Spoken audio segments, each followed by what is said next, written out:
students, welcome to English Lessons from Home. This is Rosmi Khavara.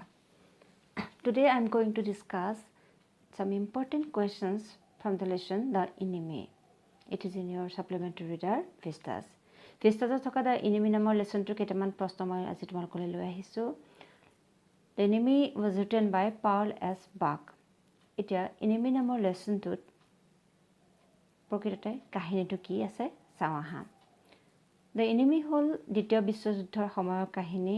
সেই সময়ত আমি জানো যে জাপান আৰু আমেৰিকা দুটা বিপৰীত শিবিৰত আছিল, অৰ্থাৎ শত্ৰু দেশ আছিল. জাপানৰ এজন ডক্টৰ আছিল, নাম আছিল চাদাও হকি. চাদাও হকি আকৌ তেওঁ মেডিকেল শিক্ষা গ্ৰহণ কৰিছিল আমেৰিকাতে. বহু বছৰ তেওঁ আমেৰিকাত থাকি তেওঁ শিক্ষা গ্ৰহণ কৰিছিল আৰু তাতে তেওঁ ৱাইফ হানাক লগ পাইছিল. হানাক তেওঁ তাতে তেওঁ জাপানলৈ ঘূৰি আহি বিয়া পাতিছিল.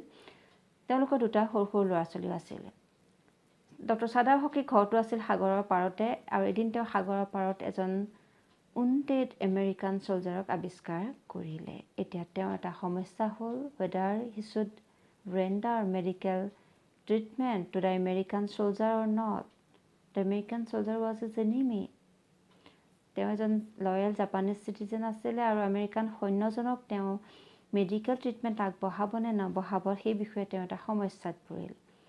প্ৰথম দেখি তেওঁ আৰু ৱাইফে ভাবিছিল যে সৈন্যজনক আমেৰিকান বলৰীয়া সৈন্যজনক হয়তো সাগৰত দলিয়াই দিয়াটোৱেই শ্ৰেয় হ'ব, কিন্তু সেইটোকে তেওঁ কৰিব নোৱাৰিলে. On humanitarian ground or led by professional ethics, doctor Sadao operated upon the man, extracted a bullet from his body and thus saved his life.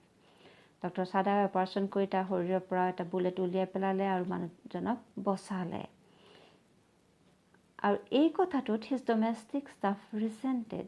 তেওঁ ঘৰৰ যিখিনি কাম কৰা ছাৰ্ভেণ্ট আছিলে সেইখিনি খুব বেয়া পালে এই কথাটোত. তেওঁলোকে ভাবিছিল যে ডক্টৰ চাদাৱে মানুহজনক বচোৱা অনুচিত. যিজনে গুলী খাইছিল, সাগৰত উটি আহিছিল, সেইজনক আচলতে তেজ বৈ বৈ মৰিবলৈ এৰি দিব লাগিছিল. কুকজনীয়ে আনকি ইমানলৈকে ক'লে যে doctor Sadao was so proud of his skill that he could save any man. লাগে সেইজন এনিমি নহওক কিয়. আৰু তেওঁলোকে প্ৰকৃততে আচলতে মনে মনে ভাবিছিল যে যিহেতু হানা আৰু ডক্টৰ চাদাও বহু বছৰ আমেৰিকাত থাকি অহা মানুহ, সেইকাৰণে তেওঁলোকৰ হয়তো অন্তৰত আমেৰিকানবিলাকৰ প্ৰতি অলপ ছফ্ট কৰ্ণাৰ আছে আৰু তাৰ কাৰণেই তেওঁলোকে আমেৰিকান চলজাৰজনক ঘৰত ৰাখি ট্ৰিটমেণ্ট কৰিছে. প্ৰকৃততে কথাটো সেইটো নাছিল. Doctor Sadao was a very loyal Japanese citizen. তেওঁ আনকি তেওঁ আমেৰিকানসকলক ভাল পোৱা কেতিয়াও নাছিল. তেওঁ জাপানকে ভাল পাইছিল আৰু তেওঁ দেশপ্ৰেমৰ ক্ষেত্ৰত কোনো প্ৰশ্ন উদয় হ'ব নোৱাৰে. কিন্তু যিহেতু তেওঁ এজন মানুহ বা যিহেতু তেওঁ এজন ডক্টৰ হিচাপে আমেৰিকান চলজাৰজন যিজন আনকনচিয়াছ আছিল, সেই মুহূৰ্তত অচেতন হৈ পৰি আছিল, সেইজন আছিল তেওঁৰ কাৰণে এজন মাত্ৰ পেচেণ্ট আৰু পেচেণ্ট হিচাপে তেওঁ শুশ্ৰূষা কৰিছিল. আৰু পিছত যেতিয়া আমেৰিকান চলজাৰজনৰ অৱস্থা ভাললৈ আহিল, চাদাও হকিয়ে গৈ জাপানৰ আৰ্মি জেনেৰেলজনক সকলো কথা কৈ দিলে. এতিয়া আৰ্মি জেনেৰেলজনে চাদাওক ট্ৰেইটৰ বুলি বা ট্ৰিজন কৰা বুলি, বিশ্বাসঘাতকতা কৰা বুলি বা দেশদ্ৰোহিতা কৰা বুলি জেলত থ'ব নোৱাৰে, কাৰণ তেওঁ নিজৰে এটা ইম্পৰ্টেণ্ট অপাৰেশ্যন কৰাবলগীয়া আছে যিটো অকল চাদাও হকিহে কৰিব পাৰিব. গতিকে চাদাও হকিক জেলত ভৰোৱা মানে his own life will be at stake. সেইকাৰণে তেওঁ এটা বুদ্ধি দিলে যে he would get the man killed by his private gang of assassins. তেওঁৰ নিজৰ এটা গুপ্ত হত্যাকাৰী দল আছে আৰু তেওঁলোকৰ দুজন মানুহক পঠিয়াই ৰাতি তেওঁ মনে মনে মানুহজনক হত্যা কৰি বডিটো আনকি ৰিমুভ কৰাই পেলাব.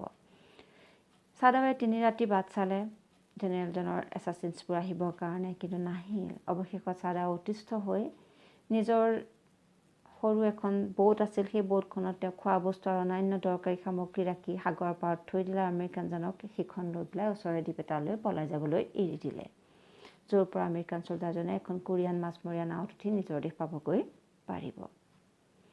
এইটোৱে হ'ল দ্য এনিমিৰ কাহিনীটো. এতিয়া আহা চাওঁ ইয়াৰ ইম্পৰ্টেণ্ট কুৱেশ্যনছবোৰ. First question, who was doctor Sadao, where was his house? Doctor Sadao কোন আছিল আৰু তেওঁৰ ঘৰটো ক'ত আছিল? Doctor Sadao Hoki was a Japanese surgeon and scientist. He was perfecting a discovery which would render wounds entirely clean. Dr. Sadao's house was built on rocks well above a narrow beach of ocean that was outlined with bent pines. Doctor Sadao surgeon আৰু scientist আছিল আৰু তেওঁৰ ঘৰটো সাগৰৰ পাৰত অৱস্থিত আছিল। Next question, who was Hana, what did she notice coming out of the mist? Hana কোন আছিল আৰু কুঁৱলীৰ মাজেৰে তেওঁ কাক ওলাই অহা দেখিছিল? Answer, Hannah was Dr. Sadao's wife. She noticed something black coming out of the mist. It was a man, probably washed ashore by the sea. Next question. What will Dr. Sadao and his wife do with the enemy soldier? Sadao আৰু তেওঁৰ পত্নীয়ে শত্ৰু সৈন্যজনৰ লগত কি কৰিব? Dr. Sadao and his wife Hannah knew that the best possible course under the circumstances was to put the enemy soldier back into the sea. সাগৰত সেই সৈন্যজনক আকৌ দলিয়াই পেলোৱাটোৱেই ভাল কথা হ'ব।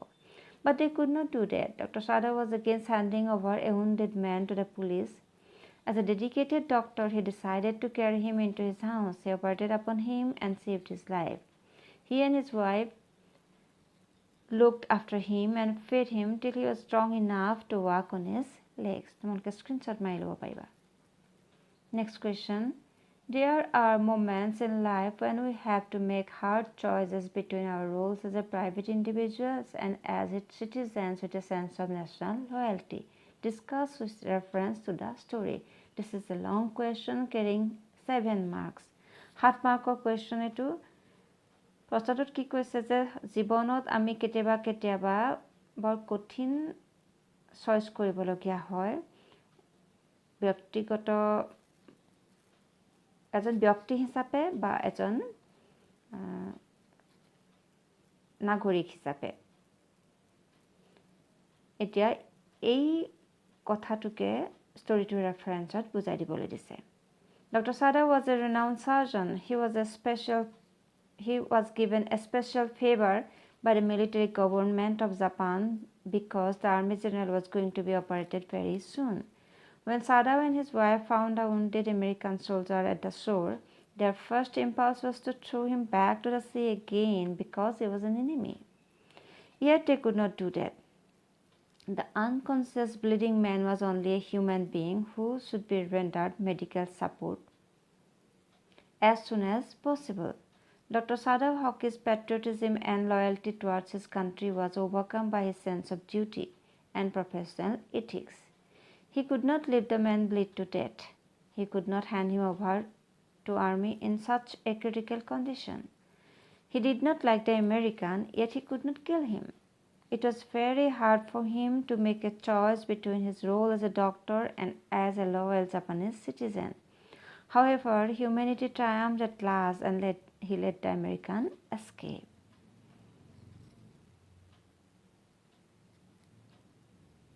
Next question. Dr. Sadao was compelled by his duty as a doctor to help the enemy soldier. What made Hannah, his wife, sympathetic to him in the face of open defiance from the domestic staff? Doctor হিচাপে চাদাৰ কৰ্তব্যপৰায়ণতাৰ দ্বাৰা পৰিচালিত হৈ শত্ৰু সৈন্যজনক medical treatment আগবঢ়াইছিল। কিন্তু তেওঁৰ ঘৰৰ ছাৰ্ভেণ্টবিলাকে ইমান প্ৰতিবাদ কৰা স্বত্তেও তেওঁৰ ৱাইফ হানাই কিয় আমেৰিকান চলজাৰজনৰ প্ৰতি সহানুভূতি দৰ্শাইছিল? Answer, Dr. Sadao and Hannah felt no sympathy for the young American in spite of the fact that they had stayed in America several years back. As a loyal Japanese couple, they did not want the enemy soldier to survive. Still, being a responsible doctor, Sadao treated the soldier and brought him back to life again. It was not mandatory for Hannah to nurse or feed the soldier. Her servants refused to do anything for the American. Yumi would not wash him. Others too openly declared that Sadao should let the man die. But as a loyal wife, Hannah stood by her husband at that critical situation. She herself was the upper part of the soldier. She was ready to apply anesthetics to the man when he was operated upon in spite of her retching. She could not plead the servants because it was against her dignity, so she helped the man in her own way while he was in their house. Next question. How did the servants react when they learned that Dr. Sadao had sheltered an enemy soldier in the house? ঘৰত এজন শত্ৰু সৈন্য স্থান দিছে বুলি বা আশ্ৰয় দিছে বুলি গম পালত ছাৰ্ভেণ্টবিলাকে কেনেকুৱা বিহেভ কৰিছিল? Answer. The servants openly resented to Dr. Sadow's decision of sheltering the wounded enemy soldier in the house. Yumi refused to wash the unconscious man. The whole gardener wished Sadow should have let the man bleed to death. The cook commented with contempt that Dr. Sadow had been so proud of his skill that he was ready to save even an enemy. Yumi expressed her concern that what would happen to the children if their father was condemned as a traitor. They all believed that perhaps the doctor and his wife had nurtured a soft corner for the Americans since they had been in America so long. One day they all left Dr. Sadow's house. Next question. How did the general want to help Dr. Sadow to get rid of the enemy soldier? The general did not want to get Sadow arrested on a charge of harboring an enemy in his house lest his own life would be at stake. Sadow was going to operate him, so he offered to get the man killed by his own gang of assassins secretly. He asked Sadow to keep the door of the white man's room open at night. They would kill him and remove the body too, and no one would know. Next question. How did Dr. Sadow finally get rid of the American soldier?